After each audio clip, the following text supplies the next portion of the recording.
In theory, buyer personas make it easier for companies to identify and understand the people who matter to them.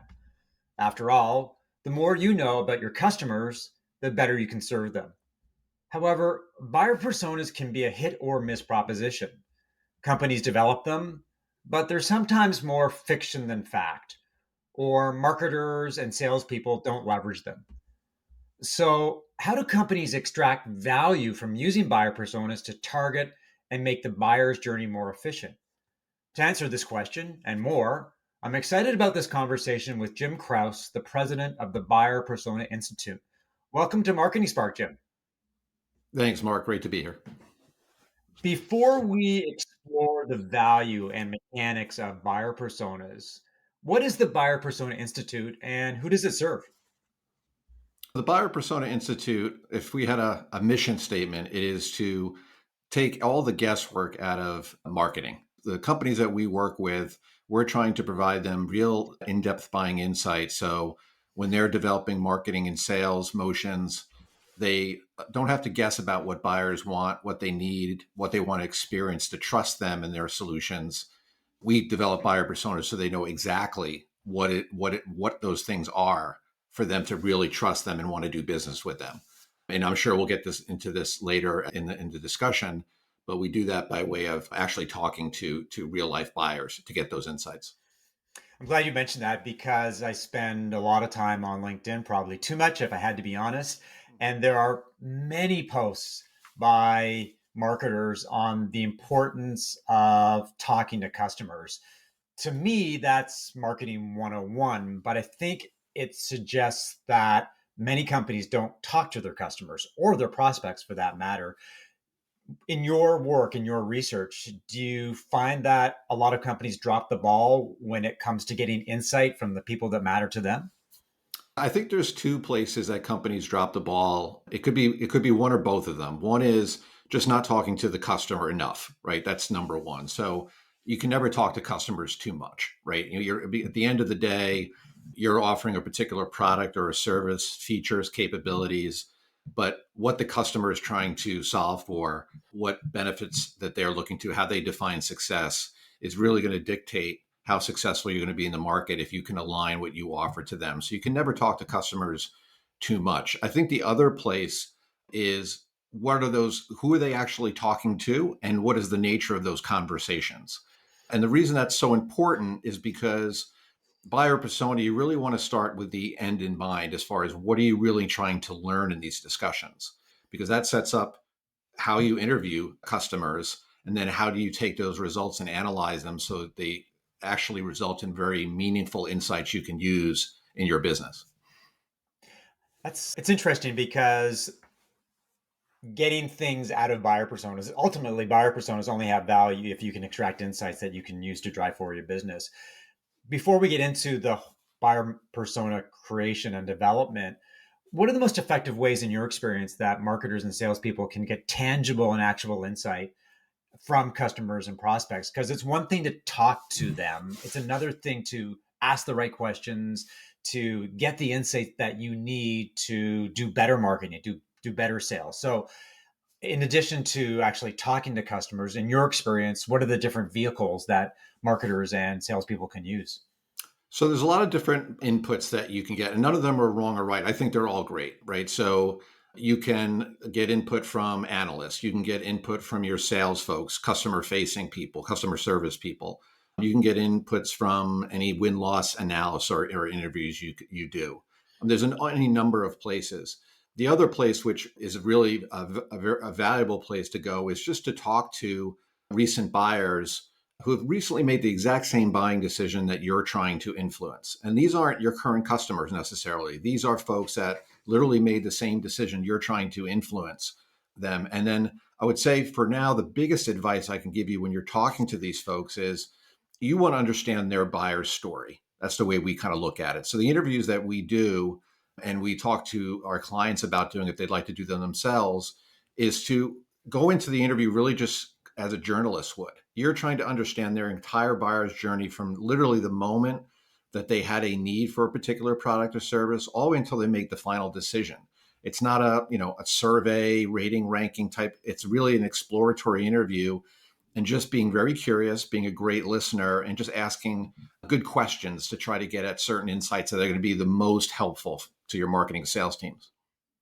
As an ex-journalist, I appreciate the reference to asking journalistic type of questions and having people Mhm. tell stories. Let me ask you a couple of softball questions, buyer persona 101 questions, and then we'll get into the nitty gritty of developing buyer personas and how to get value from them. What's the most, sorry, what's the value of buyer personas? And I'm curious about how they've evolved in recent years, given that marketers have so much access to information. They can see and hear what their customers are talking about on social media or via YouTube or their websites. Has that changed the value of buyer personas and the role that they play? Yeah. So, first thing I'll mention is just defining what a buyer persona is. And I just want to make one key distinction here because it really probably drives everything else we're going to talk to. A lot of times in the market, when you hear the words buyer persona, oftentimes that means to somebody that is a fictional avatar of a particular individual or role in the organization, right? So, if you're talking about technology companies that are working with different IT and business folks, maybe it's a buyer persona for the CIO role. And you have descriptive characteristics of what that CIO may look like, education, overall priorities, top challenges. And that's all great and that's useful. But what you want to do with your buyer persona is take it a step further. You want to understand more than just the person. You want to understand the ins and outs of the actual buying decision that they're making. And the buying decision you want to focus on is the one that you're creating the buyer persona for. So the way we define buyer persona is in-depth buying insights about a very specific buying decision. So as an example, if you sell CRM software, that's deep buying insights about CRM buying decisions. And we'll talk a little bit probably in a moment about key elements to include in your persona.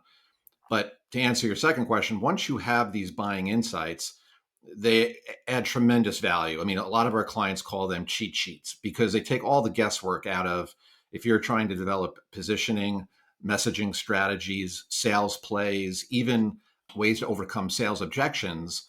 These give you all the insights you need to go and do that. So, number one is they help from a messaging standpoint at top, middle, and bottom of the funnel, no matter where a prospect is. It's going to give you insights there. The second thing that we found is really valuable with personas, particularly in today's economy, is prioritization, right? I mean, oftentimes marketers, there's any number of things they could be doing. Sales folks are demanding certain things, execs are demanding certain things. You're trying to put different things out that could help business performance. What buyers personas really do is they help you really zero in on where are we going to get the most bang for a buck and where should we focus on the buyer's journey, and then what should we be communicating in that buyer's journey. So the prioritization is a huge value, particularly in a tight economy. I guess from what you said, buyer personas could have a marketing problem. It's the idea that a buyer persona is sits in someone on the wall or in front of on somebody's a desktop computer, and they look at it, and it's that typical name, title, hobbies, interests. Are they married? How old are they? How much money do they make? And that is someone's perception of a buyer persona. So I think what you said stands in direct contrast because I look at your definition as being something that offers intelligence and insight and guidance and direction. The common view of a buyer persona is that it's this fictional, sort of useful representation of what a buyer could look like. And maybe that's the problem with buyer personas is that people really don't know their role and what they and how they should be constituted. Yeah, it's a double-edged sword for us. To be honest with you, Mark, we've talked about changing the name of our organization and calling buyer personas. And we could probably have a meaningful conversation about the marketing aspect of it. But the reality is, once the beauty of it is once people get it, it's a very simple methodology, right? It's just very logical. It just all makes sense. It's almost like, oh wow, why was I focused there? I should really be trying to understand the buying decision because the reality is it's very hard. Let's talk about technology products. It's very hard to differentiate yourself in a market where if you go to websites, you see a lot of competitors talking about benefits, a very benefit oriented messaging, or they're talking about the same messages. And that's fine. That may get you in the initial consideration set or give you a look. But once you get past that, it all becomes, how can you make them feel as good as possible that they're making a really good decision? That's what they want. They want to have confidence in a decision that they're going to get a certain outcome that they want. And to do that, you got to go beyond just, a fictional avatar of a certain role in the decision. You really need to know what they want out of that buying decision. I'd love to get more insight into the customer story and the different ways that that can be illustrated in a buyer persona.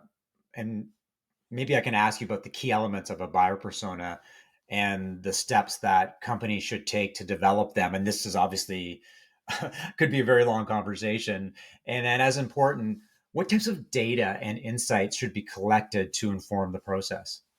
Cybersona Institute's been around for 15 years, and we've probably worked with over 150 companies, primarily B2B, a lot of tech. One of the things that we figured out pretty quickly is we need to come up with a framework that makes buyer personas, the information, highly relevant and highly logical for both marketers and sellers. And it also needs to make sense in how we collect the data. We advocate talking to recent buyers as of a buying decision you're trying to influence. I'll just stick with the CRM example. It could be pick any technology or solution or any high consideration buying decision. You want to think about finding somebody that has made that exact buying decision in the past 6 to 12 months. Not necessarily your customers. You can go talk to your customers on your own, but these are folks that you may not have any line of sight on. And what you want to do is in-depth interviews with them. Interviews typically take 30 or 40 minutes. And you want to find patterns. You want to just do one interview. You want to do a number of these interviews. And you want to find patterns across all the data that you collect.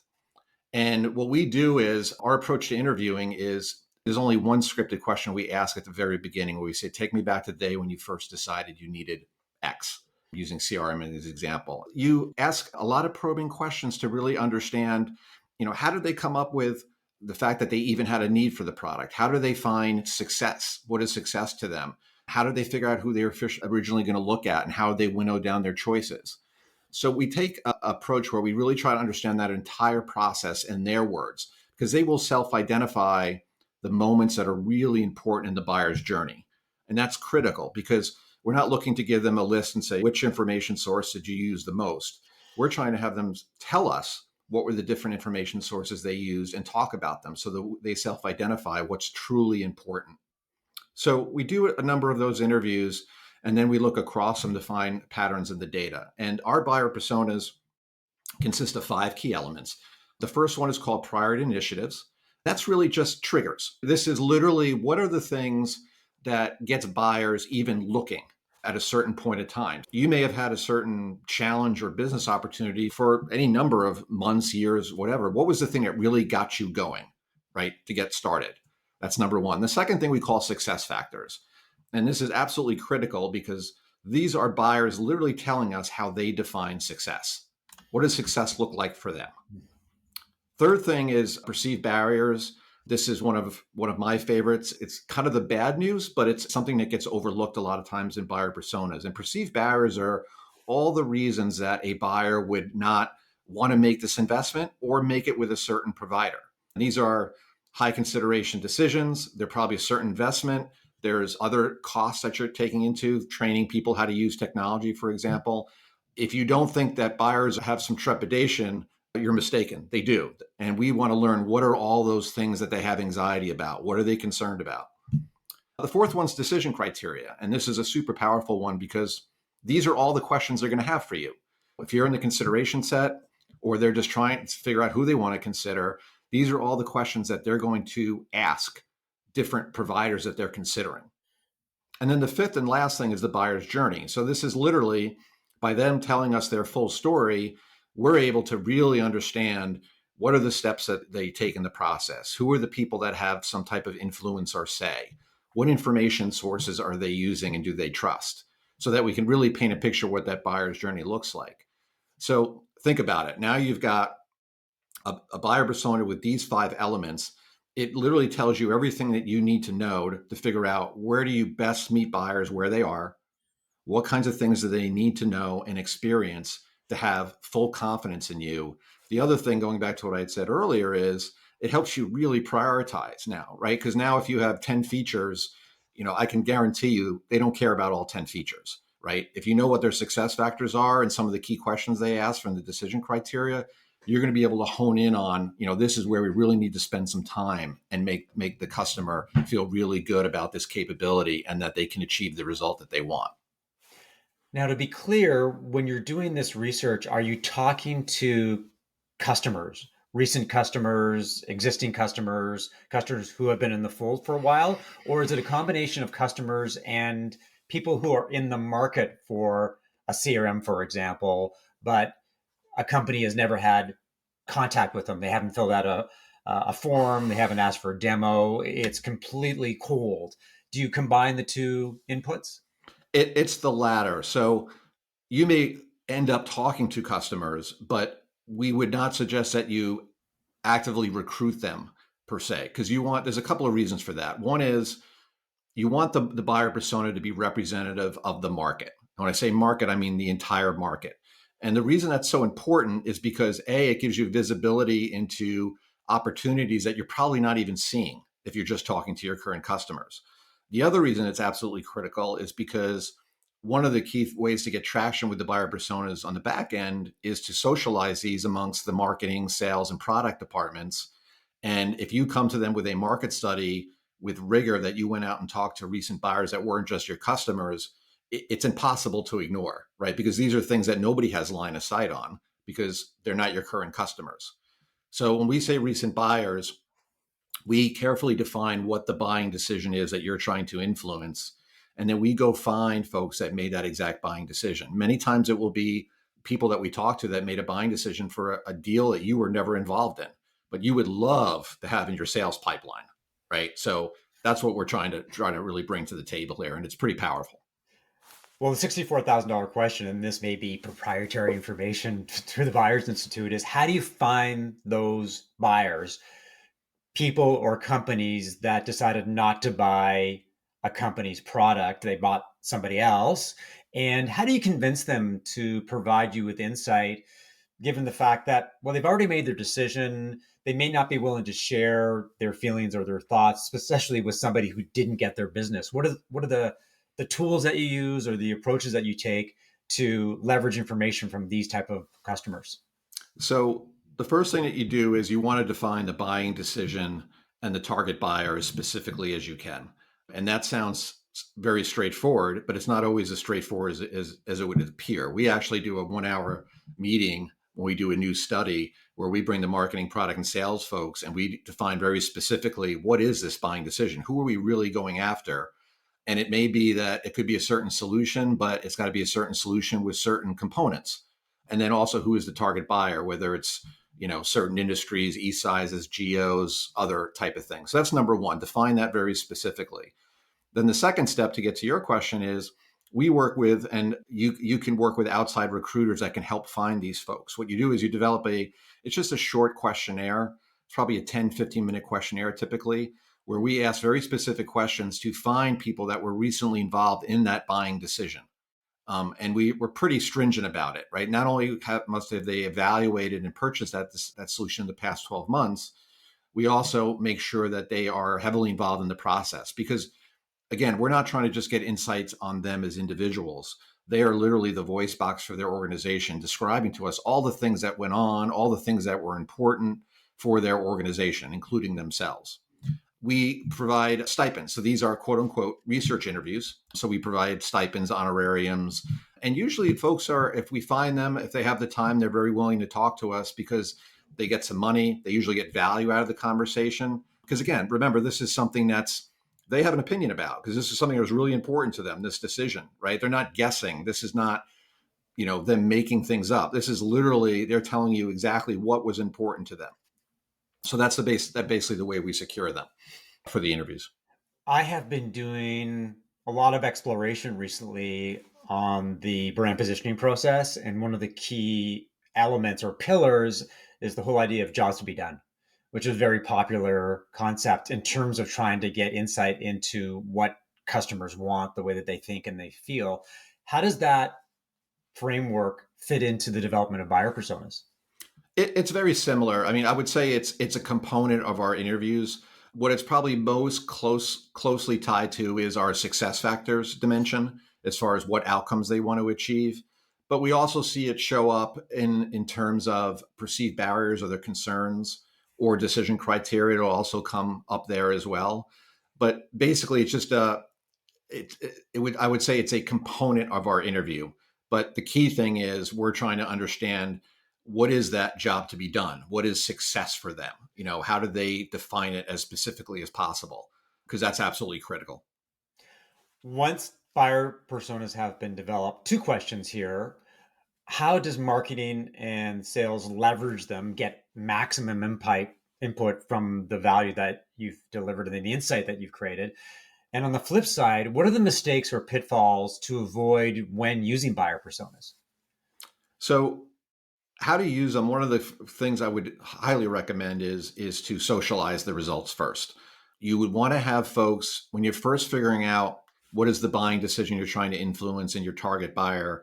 You want to have folks in your organization that have any stake in the results part of that design meeting, because that's just going to create buy-in for the results right from the start. And then you want to socialize them. And my favorite meetings, quite honestly, are readouts of buyer personas when we have sales, marketing, product all in the room or virtual room together, because it's just a great way for people to really triangulate around what is the actual market telling us, what do buyers actually want in the market. The other beauty is it really starts triggering all kinds of ideas, right? Like, hey, we need more of this. Somebody started doing that. Let's do a little more of that. Maybe we don't need to do this, or and all this great dialogue starts that just kind of kicks off a tidal wave of action after. Another thing I'd recommend doing is it's a simple mapping exercise. If you think about a Venn diagram, two circles, intersecting circles. The one circle is everything that buyers want and need, and that's the buyer persona essentially. So if you do the buyer persona as the way I described, you're going to know everything you want and need. There's no fiction to it. You're going to know it. The other circle is your capabilities. What are you as an organization objectively? What are you able to do? What are you able to do well? In particular, where's the areas that are now important and you can really differentiate yourself? The intersection of those two things is your sweet spot, right? Because now you've got two things going for you. A, that buyers really want and need it. And B, you've got a great story to tell. You've got capabilities to back it up. You've got success stories to back it up. So that's a great place to start. And you can really hone in on your top 4 or 5 value proposition themes just doing that exercise. And the beauty of that is these are things you can hand to your sales teams in different forms, but basically say, hey, look, here's 4 or 5 things. We did the work. We know that buyers want and need this. Here's our great story to tell. You can have some confidence when you're really starting to have these conversations. And then the other natural place to look at is messaging exercises. And I know folks use different types of messaging approaches in their organization, but literally this is this is a must-have, right? Because it is the cheat sheet for all of your messaging, literally, right? What about mistakes and pitfalls? Often, what happens is companies develop buyer personas and they sit in a computer file somewhere, or you print out a poster that everyone in the office can see on a regular basis, and then everybody ignores them. They look at Yeah. buyer personas and they say, they're not terribly useful, so I'm not going to use them. So how do companies avoid, or how do they avoid making mistakes? And what kind of mistakes do you find that companies make when it comes to buyer personas? The biggest one is we haven't found many people who take a buying decision approach really fail in terms of them feeling like they didn't get the value from it. So the biggest thing to avoid the pitfall is rather than thinking of a buyer persona as this fictional avatar of an individual or a role, do your buyer personas that you're really understanding their buying decision. Because I can guarantee you, if you do that, the value is going to be there. It's just so logical that these are all the things that you want to know to develop marketing and sales strategies. So that's the biggest thing: is don't settle for just a profile of an individual. It's not enough to know if think about it. If you're trying to influence a CIO and you happen to know, their education, even if you know their overall priorities and maybe information sources at a high level, that only takes you so far as really making them feel super confident in your capabilities and your solution. So just don't settle for that would be my biggest recommendation. In my world, the B2B SaaS world, a lot of companies are leaning into account based marketing or ABM these days. What's happened is that they're trying to be more efficient with their marketing and their sales activities. The shotgun approach to marketing, where you could spend a lot of money, is over. Budgets have have been pulled in, and account based marketing has become an attractive option because, in theory, it allows companies to be very focused and very targeted. So, the obvious question is, what is the role that buyer personas play in ABM, and how can companies use them to better target and engage with key accounts? Yeah. So, I mean, I think the beauty of it is buyer personas, as the way we've been talking about them today, is very well aligned to ABM, account based marketing, because essentially you're trying to really understand the buyer as well as you can. You're trying to figure out how can I provide to them what they really need to know and really need to experience to feel really confident in the decisions that they're making around different solutions that they're looking in to help their organization. So it's one and the same thing as in terms of the objectives. In terms of it could be a two-way street, right? I could see buyer personas feeding into your ABM activities because it's another source of insights about the market. I could also see using insights you're getting from ABM, what you're learning, because you're going to be learning so much from these accounts, also feeding into your persona so you can even enhance them even more. The other question I wanted to ask you, and this is something that I run into on a regular basis when I'm doing positioning and messaging work, is quantifying the impact and the ROIs. I think there's tremendous value when companies have clear positioning and powerful messaging. It helps them tell a better story that resonates and makes an impact with the people that matter to them. But if I had to be honest, it's hard to tell in the short term whether all the work that I've done, the research, the process, delivers the ROI that companies are expecting. It's a long term proposition that some of it can be quantified and some of it not so much. And I have a feeling that the development of buyer personas falls into the same camp. There's tremendous value in them, as you've articulated. Companies will do better marketing and sales if they have good and clear buyer personas. But the question is, and obviously this has a lot to do with how your business, drives and attracts business, is how do you measure the success of your buyer persona efforts? And as important, what are the metrics that should be used to quantify buyer persona success? I think for this buyer persona methodology, I think as far as just number of leads, I think that's an okay metric for this, right? Because you're going to end up finding the insights that are typically the least surprising is the priority initiatives and success factors, right? The benefits and the outcomes that customers want. They usually, when they do a buyer persona, they're like, okay, we kind of knew these, or maybe there's a wrinkle or whatever. So, and those are things that are already captured in their marketing and sales plays. I think a better indicator is qualified leads and conversion rate, because the reality is if you're taking these buyer persona insights and you're using them in your positioning and messaging strategy, you should be doing a lot better job of when leads get to you, they are leads that just make a lot of sense for both sides, right? The ideal customer profile or whatever you'd like to refer to it. So I think qualified leads should improve, and I think conversion should improve. And the reason conversion's got to improve is because when you get to things like perceived barriers, all their fears and concerns, and all their decision criteria, those are going to lead to things that are going to help your conversion rates. This is middle and bottom of the funnel type stuff. So those are the metrics that I would focus the most on. From a softer perspective, I think one of the biggest things that we see organizations we work with love is it just gets everybody on the same page. It brings the marketing, sales, and product teams all together around a set of facts so that there's this unified front in the things that they're doing. There's more synergy in the different things that they're doing. So I think there's some hard metrics to look at, but I also think there's some softer things to look at as well.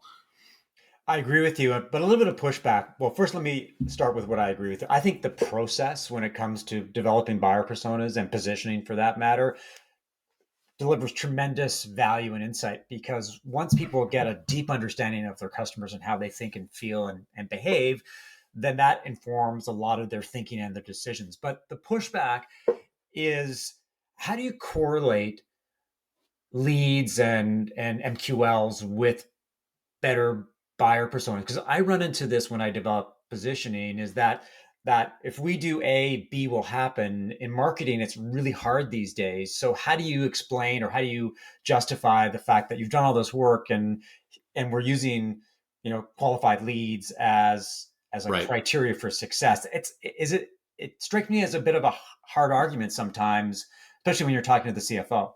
Yeah, it is. It is hard. I mean, measuring the ROI of marketing investment is always difficult, regardless if it's buyer personas or otherwise.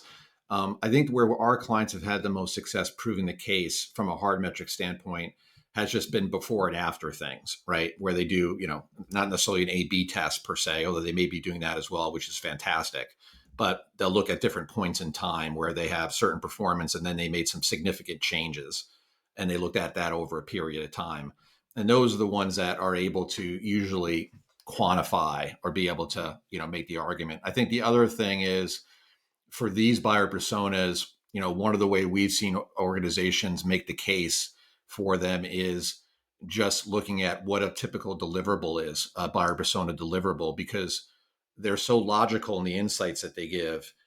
You look at them and you say, well, this has to help us. There's no way this can't help us, right? That's not the metrics you're looking for per se, but it's appealing to somebody's greater logic, greater reasoning.